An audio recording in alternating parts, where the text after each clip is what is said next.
महिला बचत गटाच्या माध्यमातून महिलांचं सक्षमीकरण हाती घेतलं जातं, मात्र याच महिलांना कुठंतरी करणी बानामतीची भीती दाखवून त्यांची फसवणूक केल्याचा धक्कादायक प्रकार धाराशिवमध्ये उघडकीस आलाय। आणि धाराशिवमधल्या तांदूळवाडी गावात आपण आहोत, तिथल्या महिलांनी आरोप केलेत। काय नेमका प्रकार आहे, काय तुमचा आरोप आहे? सर, मी कुलस्वामिनी महिला बचत गटाचे अध्यक्ष आहे आणि सविता सचिन डिकले ही सचिव होती। तिनं आमच्याकडून जेवढे पैसे घेता येतील तेवढे घेतलेत, मायक्रो फायनान्सचे पैसे घेतलेत। कुलस्वामिनी महिला बचत गटामधून 42 लाख घेतलेत आणि प्रत्येक गावातल्या सगळ्याच महिलांच्या बऱ्याच 40 महिला निघतील त्यांच्या सगळ्यांच्या नावावरचे पैसे घेतलेत सर। आणि आता आम्ही मागायला गेलो तर ती आम्हाला धमक्या देती, जादूटोणा तुमच्यावर करणी करीन, भानामती करीन, जादूटोणा करीन असं काही बोलती सर।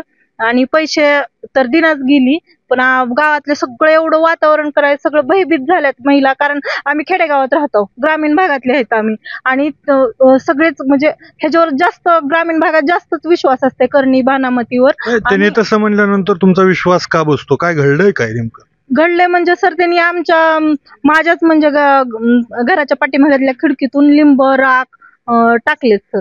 त्याच्यामुळे आम्हाला अगोदर म्हणजे प्रत्येकाच्याच टाकलेत, सगळे म्हणायचे आमच्या घरात निघलेत आमच्या घरात निघलेत, पण आम्हाला काय एवढं म्हणजे वाटतच नव्हतं की तिनं केलंय म्हणून। पण प्रत्येकात जेव्हा तिनं आमच्या घरात टाकलं आणि इथं ग्रामपंचायत मध्ये CCTV कॅमेऱ्यामध्ये ती दिसून आलं, त्याच्यामुळे मग आमचा विश्वास पटला। म्हणजे सचिन तिचे मिस्टर सविता डिकले, त्यांचे मिस्टर सचिन डिकले यांनी ती लिंब आणि राख टाकली। कशामुळे तुम्ही म्हणताय त्यांनीच टाकलंय, कशामुळे म्हणताय? ते आम्हाला CCTV कॅमेऱ्यामध्ये दिसतंय म्हणून म्हणतोय। आणखी कुणाला असा अनुभव आहे का? नेमकं काय घडतंय गावात?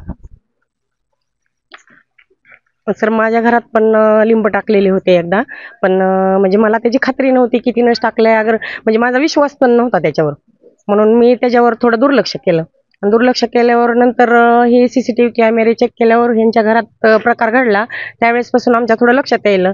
आणि पैशाची देवाणघेवाण आमच्याकडून केली होती तिनं अगोदर, मग पैसे मागायला गेल्यावर पण तिनं म्हणली मला जादूटोणा येते, मला दैवी शक्तीची हे आहे म्हणली, माझ्याकडे दैवी शक्ती आहे, मी तुम्हाला कसं काय करीन, अगोदर तुमचं कशी विल्हेवाट लावीन, ती मला पुन्हा तुम्ही काही हे करू नका, मी बघा तुमचं काय करते ती, आणि तुम्हाला कसा त्याचा अनुभव येते ती बघत राहा फक्त तुम्ही।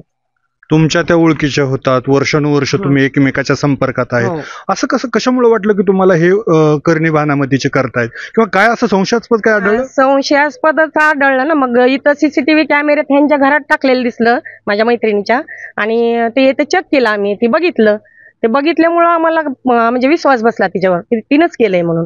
आणि आम्हाला सतत बोलत होती ती, मला दैवी शक्ती निर्माण झाली, मला दैवी शक्ती निर्माण झाली असं म्हणत होती सारखं।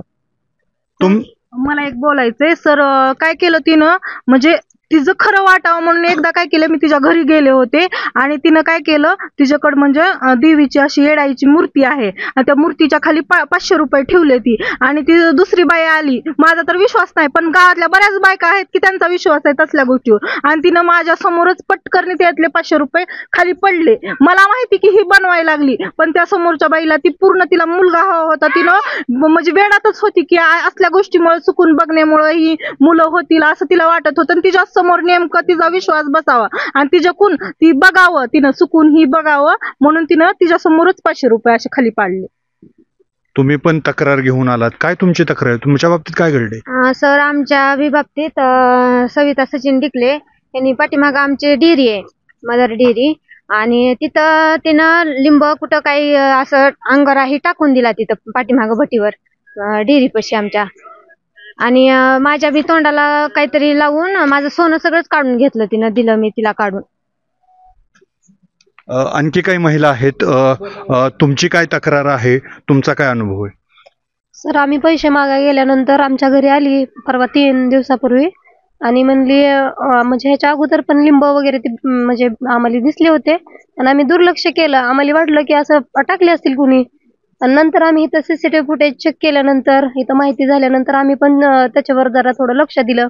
नंतर आल्यानंतर आम्हाला थोडं धमक्या दिल्या, म्हणजे तुम्ही व्यवस्थित राहा, आणि तुम्हाला राहायचं असलं पैसे मागायला आल्यानंतर आम्हाला बऱ्याच काही अशा वेगळ्या धमक्या दिल्या। आम्ही घाबरून गेल्यामुळे आम्ही कुणालाच घरी पण काही सांगितलं नाही, आम्ही घरामध्ये दार लावूनच असं बसून राहतात।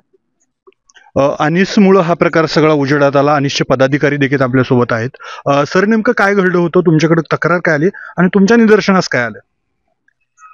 महिलांनी ही सगळ्या गोष्टी घडल्यानंतर कळंब पोलीस स्टेशन गाठलं आणि कळंब पोलीस स्टेशनमध्ये ती रितसर तक्रार नोंदवायला गेल्या आणि तक्रार नोंदवली परंतु पोलिसांनी त्यांची दखल घेत नाहीत हे लक्षात आल्यानंतर त्यांनी अनिसशी संपर्क साधला. मला त्यांचा फोन आला की असे प्रकार घडत आहेत. लिंबू मिरची आणि राख अशा प्रकारची घरामध्ये टाकली जाते आणि वातावरण भयभीत केलं जातं. हे समजल्यानंतर मी माझी जी अनिसची टीम आहे कळंब शाखेची सर्व घेऊन आम्ही त्यांच्या घरी गेलो, पाहणी केली. तर ते खरं होतं की त्यांनी CCTV फुटेजमध्ये पण ते दिसून आलं. ग्रामपंचायतच्या जवळच त्यांचं घर असल्यामुळे ते CCTV फुटेजमध्ये ते निदर्शनास आलं. त्यांना चौकशी केली असता हा प्रकार बचत गटाच्या मार्फत जे आर्थिक व्यवहार झालेला आहे गावामध्ये, तर त्या आर्थिक व्यवहारामध्ये देण्याघेण्यामध्ये त्या महिलांनी बऱ्याच बचत गटाच्या महिलांकडून पैसे घेतले आणि परत करण्यासाठी टाळाटाळ करत आहेत असं निदर्शनास आलं. आणि ज्यावेळेस ह्या महिला त्यांना पैसे मागायला गेल्या, मग त्यावेळेस त्यांचे तोंड बंद करण्यासाठी किंवा त्यांच्यात भीती निर्माण करण्यासाठी हा प्रकार त्यांनी घडून आणण्याचा प्रयत्न केला. आणि मला पोलिसांना हे आवाहन करायचं आहे की जादूटोणा अंतर्गत जर एखादी महिला म्हणत असेल की माझ्या अंगामध्ये देवी आहे, दैवी शक्ती आहे, मी तुमच्या घरातलं वंश बुडवू शकते, तुमच्यावर कुठलाही प्रकार मी घडून आणू शकते, तर ह्याच्यामध्ये कायद्यात तरतूद आहे. त्या तरतुदी अंतर्गत त्या महिलेवर पोलिसांनी कारवाई करावी एवढंच धाराशिव जिल्हा कार्याध्यक्ष या नात्याने मी पोलिसांना आवाहन करतो.